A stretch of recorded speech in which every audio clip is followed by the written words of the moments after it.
Hi friends, ఇవాళ fish తెచ్చాను. అవి ఫ్రై చేసుకుందామని చూస్తున్నాము. ఇప్పుడు ఆ మేకింగ్ ప్రాసెస్ ఎలాగనేది ఒకసారి మీకు చెప్తాను, ఒకసారి చూడండి. స్టార్ట్.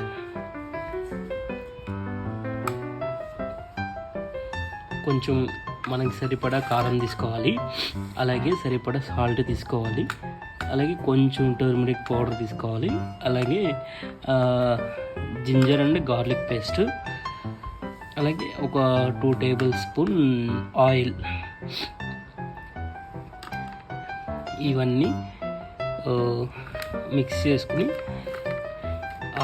మనకి ఏదైతే ఫిష్ పీసెస్ ఉన్నాయో వాటికి బాగా మ్యారినేట్ చేసుకోవాలి. అలాగే ఏంటంటే ఇప్పుడు మనం దీంట్లో కొంచెం ధనియా పౌడర్ అండ్ అవి కూడా